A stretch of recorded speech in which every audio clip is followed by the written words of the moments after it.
Welcome back to the Healthy Anger Toolbox, where we help you build anger resilience and help you shift to healthy anger expression. Please subscribe to my channel, both the podcast and here on YouTube, as I open up the Healthy Anger Toolbox. So today we're going to be talking about co-parenting and building anger resilience and healthy anger tools in the co-parenting conversation, in the co-parenting space. And I'm just so grateful that I have co-parenting coach JP Marsh. Hey, JP, welcome. Hey, thanks for having me. I'm really excited to be here. Well, I've learned a lot from you, JP. We recently met each other, and I have really been very inspired by trying to understand and further, Mhm. connect to some of the challenges that co-parents have with anger issues. It seems to be the more societal norm that the parents of children, when they split up, need to be in constant conflict and constant at each other and constant anger. And there's not very many things that are going to keep you in that kind of a headspace, like dealing with the other parent or being in a high conflict situation, because you're never getting away from that person, because you obviously have children involved and you got to do the drop off pickups. You got to figure out the school stuff. You got to get the Christmas holidays schedules, all of these things sort of sorted out. And if you're not able to get on the same page, be on the same space, work together, or at least be civil, if that's a mess, all other aspects of your life are going to be a mess, because you're going to carry that anger into work. You're going to carry it into your next relationship. If you don't heal from the baggage or the trauma and the anger, you're essentially making your next partner do the jail time for your last partner, and so on and so forth. And then it's unfair. It's unfair to the kids. We always talk a lot about how anger is a secondary emotion, that there's a lot of underlying emotions when someone becomes angry. And I really try to take that principle and lock in Mm-hmm. to the co-parenting space. And I realize, and I've noticed in terms of, connecting with people in that space, that it does bring up a lot of old stuff. I mean, in Right. terms of the fracture of the relationship and the Mm-hmm. disappointment, maybe the guilt, maybe the shame, maybe some fear and anxiety, sadness, certainly. In Right. terms of trying to get to those underlying emotions, how important is that and to be very intentional about anger expression? It is important. It's hard and it's a struggle, and every situation will be a little bit different, obviously, because of this and that in the relationship. Like any other relationship, you can carry a backpack full of weight and drag it around with you, or you can work through it and sort of let it go. Because if you have a business partnership and it dissolves, you're not carrying that into every business partnership for the rest of your life as you are with a personal romantic relationship or divorce or something like that. The anger is the outlash. You know what I mean? It's the same for anything else. Most of the time, if you get through the anger, then you find the shame or the guilt or the hurt feelings of being blindsided. More times than not, one person's almost blindsided by the dissolve of the relationship. And that's one of the things where it kind of generates and starts snowballing. Is a lot of times one person checked out of that relationship 6 months, 9 months, a year before the other person knew that it was even going downhill. And so the person that checked out early starts dating sooner. The other one's not ready to see them dating already. It's only been a couple months since we got divorced. And so then you start getting into those, and it's more hurt feelings than actual anger, but it snowballs, and then it becomes the poke and repoke. You're hurting my feelings, so I'm hurting your feelings. That you're kind of doing these things back and forth, but then everybody else is sort of caught in the middle. And so it makes it hard when you're unwilling to process. You know what I mean? Like, I've worked with people that had a lot of shame, and that was the driving factor of all the conflict, because they grew up in a really religious place and divorce is frowned upon. And so then they got a lot of these like pokes and one-liners from all their family members. Oh, well, so and so, your sister, her marriage is working. Why could you make your marriage work? And all these different things. And so then it becomes resentment to the other person, because obviously it's the other person's fault. It's not my fault, But if you don't deal with the baggage and you don't deal with the trauma of it, it's hard to embrace the new reality that you're not together with that person, but you still have to be in a relationship of some sorts with that person to raise your children. But if you're carrying around all this anger and all this shame and resentment or hurt feelings, it's hard to move forward, and it's hard to accept your new reality, because the reality is now you're a single parent. You can blame the other parent all you want, but if you're dwelling on the past, you're not actually doing anything in the present or working on your future. You can become addicted to anything. So if you get in the habit of wallowing or not working on yourself or not moving forward or not being there for your kids or always fighting with the other parent, or if you're in the habit of the chaos and you start feeding off the chaos or the party or any of those side things, it's hard to really take a good look in the mirror and just start kind of cutting that stuff loose, letting that relationship go, die, move forward, and start working together, because you should just be trying to do the best and do right by your kids, more so than hold on to these negative emotions just so you can hurt the other person. So digging for the roots of the anger can be helpful to what those triggers are, really identifying and exposing anger triggers, and perhaps having a self-assessment moment as to how I'm triggered and what's happening when I'm triggered. So really, I guess, empowering people in any space, but certainly the co-parenting space, to really try to identify those triggers and try to figure out some way to manage that. If you were in a relationship with somebody and you had kids with somebody, you were obviously more times than not with that person long enough where they know how to push your buttons and they know what your triggers are, and vice versa. You know how to do the same thing to the other person. And if you don't know what your triggers are or how they're triggering you so easy, it just becomes just two people throwing gas on a fire, because they poke you, you poke back, they poke you more, you poke them more. Then it's explosions, and then it's, causing a scene at drop-off pickups. And one person can go to the school functions because you can't even be in the same room together, and all of these different things. And it's hard. I mean, in my situation, early on, there was a lot of conflict, but it would start really small over minimal nothingness, and it would be poking back and forth, and I could trigger her, and then she would trigger me a little more, and I would trigger her more. And then by the end of 2 or 3 days later, then it was just a big fight over the weekend, when one of the things that that happened a lot, and it was on me, because I would instantly be defensive, right? So she would send me a text, and whatever weekday that I had my daughter that week or whatever, she'd send me a text midday like, hey, what time are you going to be home from work? What time are you getting back to town, or picking her up, or however she said it, but meaningless. Not like you have to be here at X time or anything like that. And me, still in my feelings and my resentment or all these different things, I would instantly get defensive, snap something back to her that just because I knew that it'd get a rise out of her, and then it would go back and forth. But once I realized that I was the problem, because really all the whole thing is if I work in construction is my day job, and I'm travel a lot, and it's anywhere within, 80 miles, 100 miles radius of where I live. All that she was trying to figure out was, if I get home around 5, she can make whatever she wants to eat and doesn't have to worry about what my daughter will or will not eat. And if I'm going to be later, then she'll make whatever my daughter will eat for dinner. You know what I mean? Like, that was really the only reason that she was even asking me.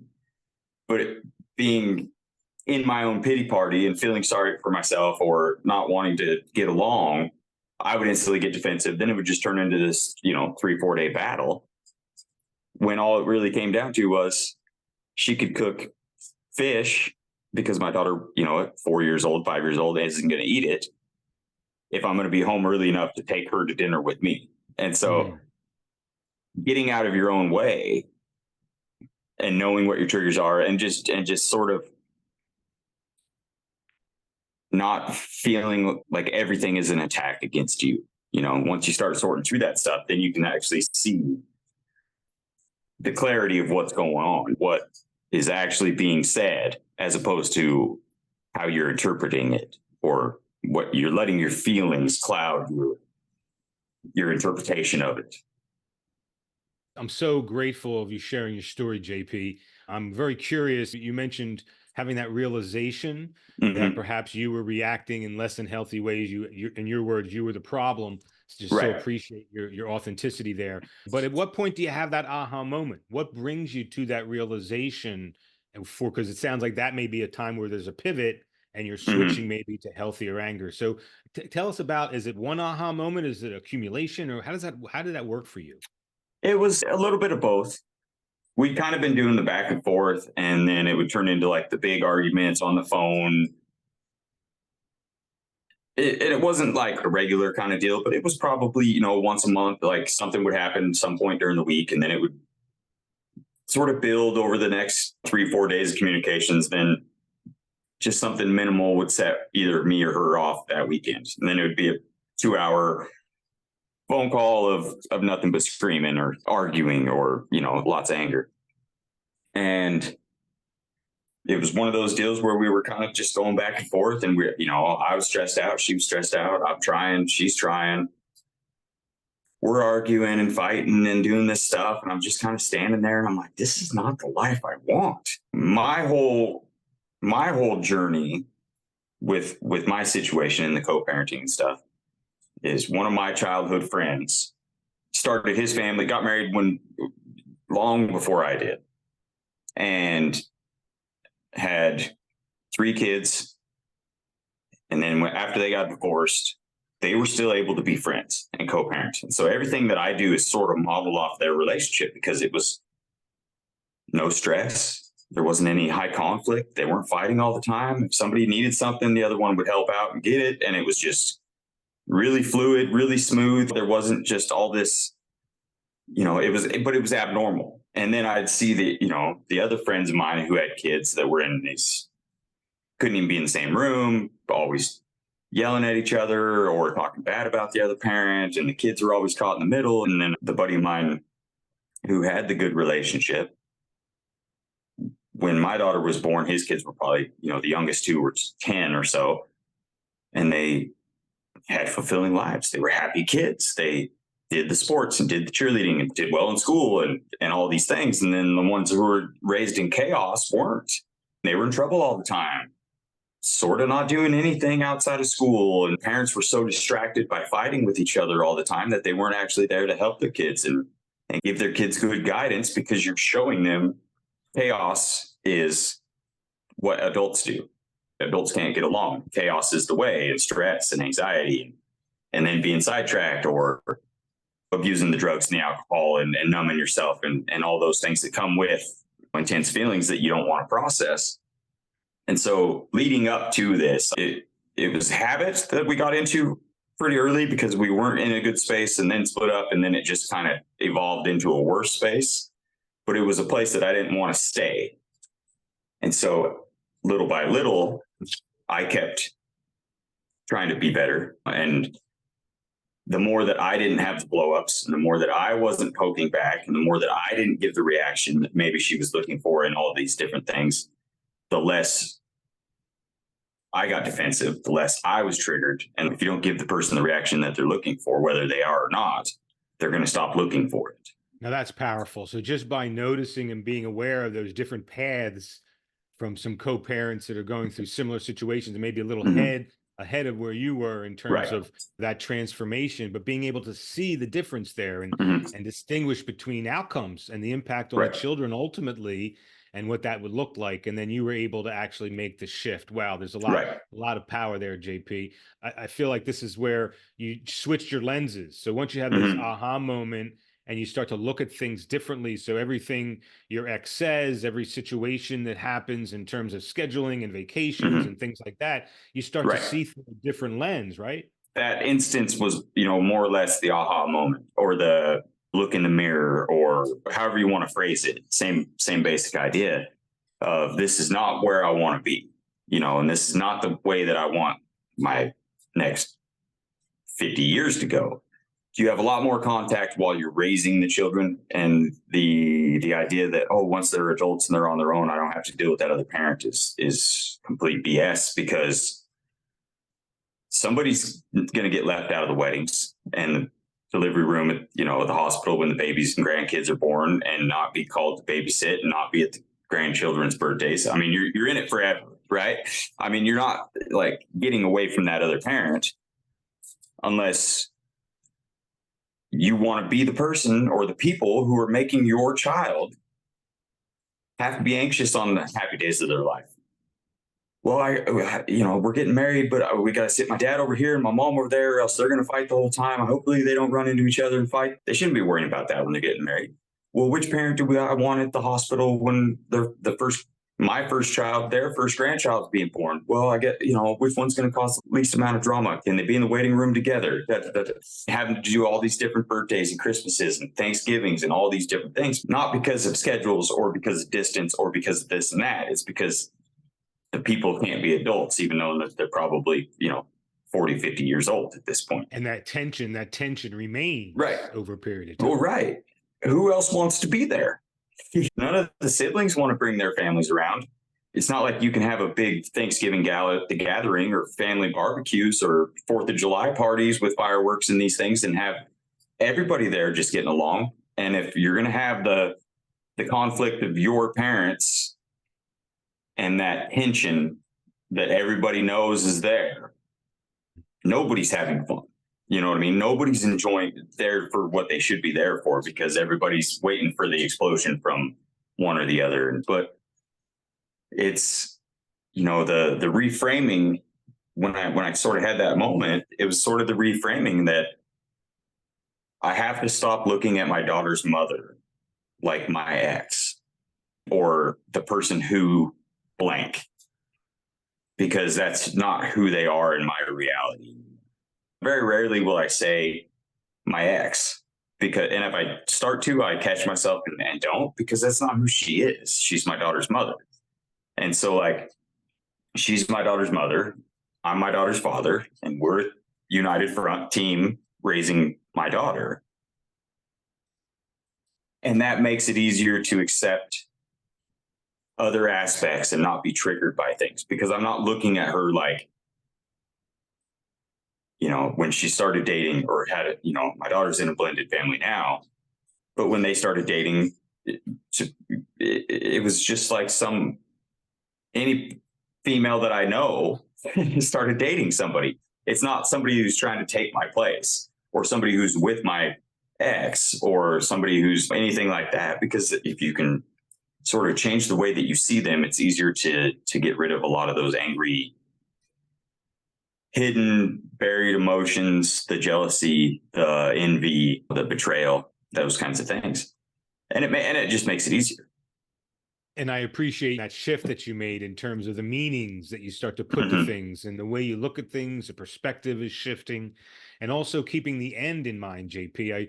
I really appreciate you understanding impact on the family dynamics and energy and your child or children.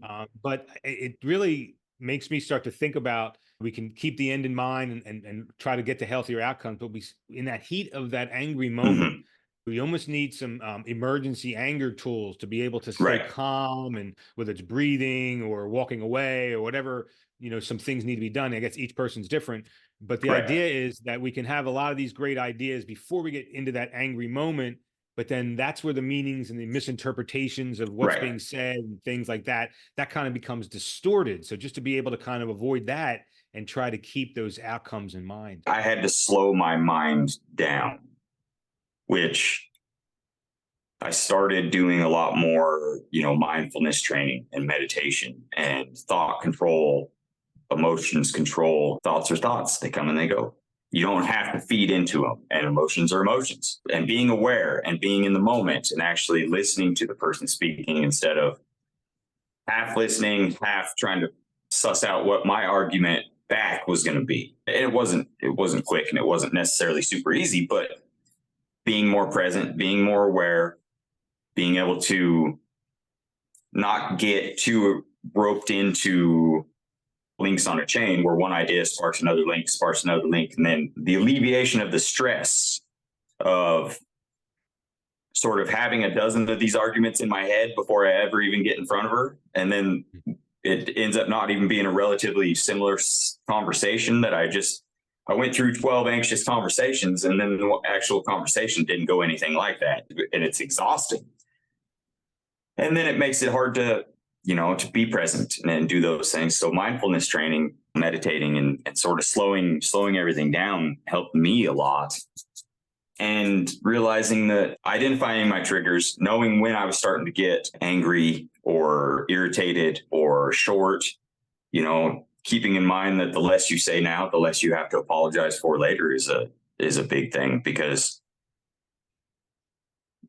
it's not very often, if ever, that you blurt something out in anger that you're proud that you said. It's not an emotion that helps you in conversations and life and stuff. Like, sure, anger may be great for certain sports, certain kinds of situations like battle or things like that, where to an extent maybe helps you. But if you're trying to sort out a problem with another person, anger is never a tool to use. You've done a lot of work, JP, on your end, understanding what you needed to build up inside your anger Mhm. resilience. A lot goes on outside and the dynamics and different things people say and get involved in. But to really, again, I appreciate you bringing up mindfulness and meditation Mhm. and some of that mind body stuff Right. prepares an individual once they get into an angry situation to hopefully have some clear thinking and keeping impact and outcomes in mind rather than getting caught in that angry moment. And by Right. building up that resilience from the inside, it sounds like it prepares you to be able to be a lot more clear thinking when you get to those emotional situations. One other tool that I use is I have a couple different journal notebooks that are earmarked for different things. I have one that I write in, and it's more of a gratitude journal. So, you just constantly are listing things that you're thankful for, and it keeps pushing you to focus more on the things that you have rather than the things that you don't have. And then I have another one where I kind of write down if something's bugging me, whether it be just with the co-parenting or any kind of situation. I can write it down, what it is, what I think, how I think I should address it, and then go to bed. And if I wake up the next day in a completely different mindset and a completely different, emotional space, if I still agree with what I want to say, then I can say it or bring it up. But if it just looks like petty foolishness, then it just stays there. That helped me get better at stepping back and being present and not making snap judgments or snap comments is bad. And you can see how you were going to respond or how you were going to sort of have this conversation, start this conversation. Then you can look at it from a completely different lens, and if it comes off argumentative, if it comes off defensive or irrational or petty. It's easier when you give it 24 hours or a couple days and then go back to it. So that helps. And then the double standards, not having double standards was one of the things that I had to really work on and be mindful of. Having difficult conversations is sort of a lost art form, because whether it be because of technology and text messages, there's not as much difficult conversations in there. So I had to do a lot of reading and work and build confidence in order to be able to have difficult conversations, rather than just allow these things to keep bottling up instead of setting my boundaries and expressing my needs, wants, expectations, and all of these different things. Where the early stages of most of my life, up until I started doing a lot of work on myself, it was more, I was everybody's emotional toxic waste dump, punching bag sort of deal, because I just sort of took it all, and then bottled it up. And then you can only get so full before you boil over. And that's kind of how I spent, the first 30 plus years of my life. Journaling, that's a powerful tool in terms of emotionally processing, like you said, being able to kind of wait on those hot words, the words that are coming from an angry place. And then gratitude journaling, the shift in the mindset, being able to get the mind to focus on different things. Very powerful, healthy anger tools, JP. Appreciate that. As we go through some of this, and I appreciate and celebrate your journey Thank transforming you. from really seeing some different attitudes, again, mindsets, behaviors, all for the healthier outcomes for your family structure, your daughter. It brings to mind how it's co-parenting. And so with two Mhm. people involved, if one is really sensitive to the fact and kind of aware of the impact of their words and their behaviors and those angry reactions, and maybe is on a journey of transformation like you've shared, but not Mhm. so much for the other parent. How challenging Right. is it if one is a little bit more aware, or somewhat a lot, maybe even a lot more aware than the other, to the impact of anger? It's going to make it a longer, more frustrating journey for sure. In this space, there are a lot of petty, self involved, hurtful people that, for whatever reason, whether it's generational curses, they learned it from their parents because their parents treated, you know what I mean? And, there's just a lot of this like, I'm going to sit in my pity party and you hurt my feelings. So I'm going to make sure that I hurt your feelings worse and all of these things. But it's just kind of one of those situations where be the change that you want to see. Mm, So if you're being the person that you want them to sort of, just like going into like starting a relationship with somebody new, be the partner that you're looking for, because you're going to attract and people are going to interact, and the energy that you're putting out, or the way that you speak to people, be the person that you want to see in the person that you're dealing with. Same with co-parenting. Don't get railroaded. Don't let them walk all over you, and don't be like a yes person. But if you're not causing drama and you don't have a lot of drama in your life, right? And you're not reacting, giving them the reactions that they're looking for. And if you show up, what they're doing doesn't have really that much of an effect on you. Fairly early on in mine, my mom had said something to me one time, because we split up when my daughter was 2. So my daughter basically only knows us being separated, having 2 different houses and stuff like that. And when we were still kind of fighting and it was still pretty early after the breakup, my mom had said something to me about like, what if she and her parents or family or friends or whatever, what if they're all bad mouthing you when she's around and this and that, da, da, da, da. I was like, I can't control what I can't control, and I'm not going to worry about what I may or may not be happening. But this is what I can control.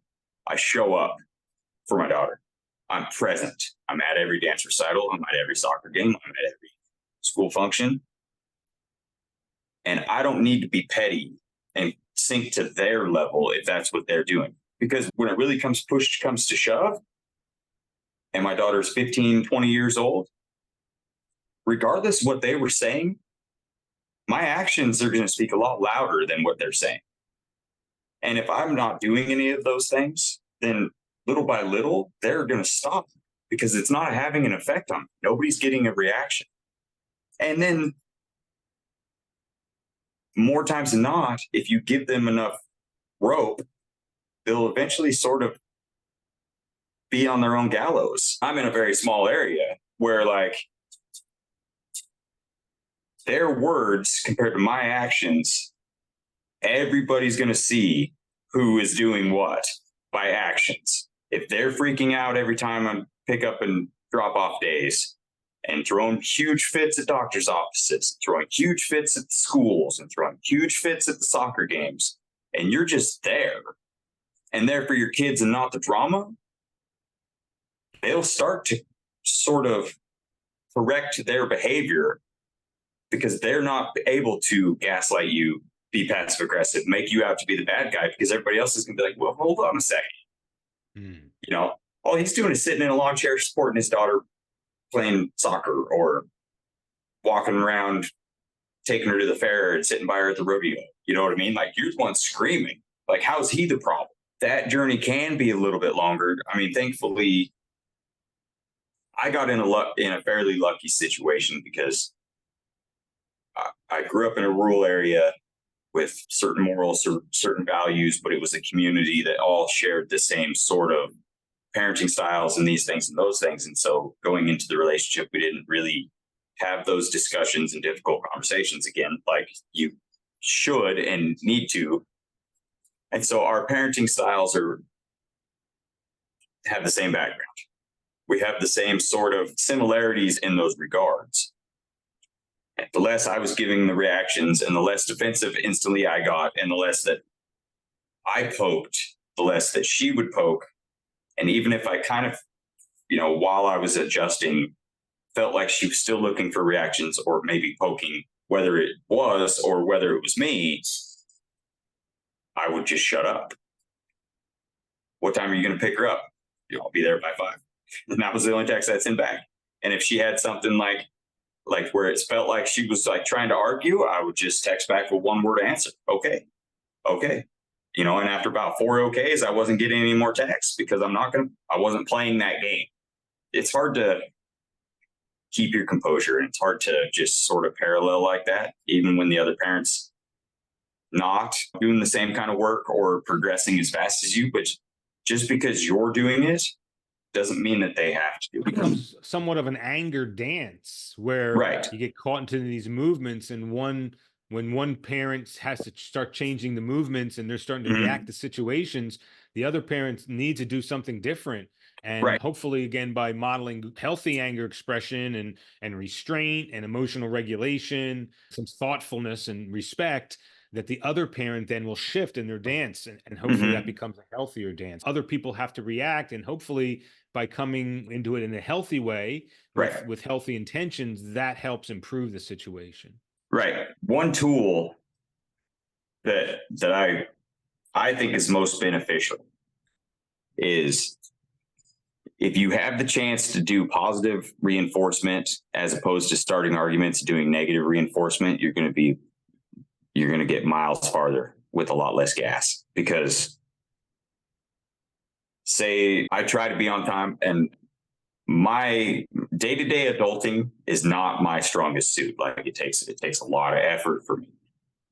My daughter's mother understands that and gives me a fair amount of slack on this instance, that instance, and a lot of reminders. And I used to get really mad about being reminded, even knowing I knew deep down I forgot. But it was still like, why are you treating me like a child? Well, she's not. She's helping me be better, be present. I should not be mad at her for this, right? And so, like, once I started shifting from being hurt, being mad about things, and then waiting for it and giving the positive reinforcement, or like, thank you for reminding me, because she'll kind of give me a layout going into summer. It's like, well, we got this plan this weekend. We're going camping this weekend with this trip, whatever they have planned that's set in stone. So she'll tell me all about the stuff that they got planned. And then leading up like a week before, or depending on what they're doing, she'll remind me again, hey, we leave, do you want a couple extra days this week? We'll be gone for 4 days, 6 days, whatever. And then I'm like, where are you guys going? She's like, well, we're going to North Carolina for 10 days. It's like, oh, didn't I tell you? Yeah, probably. I don't know. But I laugh about it because it's true. She's reminding me because my history says that I probably forgot. If I didn't write it down or put it in my calendar, I forgot. And so I'm not going to blindside you the day before. And she doesn't come at me in a negative way. She's like, do you want her a couple extra days leading up to our trip, or, And instead of being angry about it, being like, I know that this is something I work on and have to really put effort into. Like, thank you for reminding me, and thank you for helping me. I got a text from her a couple weeks ago, said, hey, school starts on August 14th. I used to get really mad about things like that, but I accept my flaws because they're my flaws, not her being demanding or controlling or anything like that. If she doesn't remind me, then I'm like, I thought school started after Labor Day weekend or leading into Christmas. Hey, this is kind of what we're getting her at our house and stuff like that. If you want to do like a big present and just a couple small ones, that'd be great, to help us out. And it's all communication. If you got somebody that's late all the time, when they show up early to pick the kids up, instead of yelling at them the 9 times they're late, wait for them to show up on time and say, hey, I really appreciate it when you're on time, because it makes me feel like you respect my plans, the fact that I have a life, maybe have something to do, need to be somewhere. I'm not sitting in the parking lot waiting for you for a half an hour, whatever the case may be. You're going to see bigger changes in the other person. That kind of reinforcement as opposed to the constant nagging, the constant yelling, the constant belittling, and only you know which one's going to work for you. Because Right. if you're always yelling at them because they're always late, obviously it's not going to work. It's not working. So why not try something else? So it's really those interpretations of the Mhm. words you're getting, the text you're getting, things are being said, and that shift of perspective and interpreting. And I Right. so appreciate that story about looking at that text as more as of a reminder than a Right. criticism. And the idea, and that's just the meaning, just shifting that interpretation Right. and that meaning can actually shift the anger. Wow, Mhm. JP, I appreciate you sharing your experience and your Right. stories and all the tools. My goodness. Yeah, I've been Right. jotting down here all the tools that you've been able to build up your anger resilience. And I know as a co-parenting coach, I'm sure you share a lot of these tools with people who really get caught in those emotional Mhm. moments and really help them understand from a larger perspective. I'm going to invite everyone to look for you on Instagram, JP Mhm. Marsh. I've learned a lot in terms of the Thanks. co-parenting space and how to build up anger resilience and healthy anger tools. Thank you so much, JP. Thanks for having me. It was a pleasure. All right, great. We invite you to visit us, subscribe to the Healthy Anger Toolbox.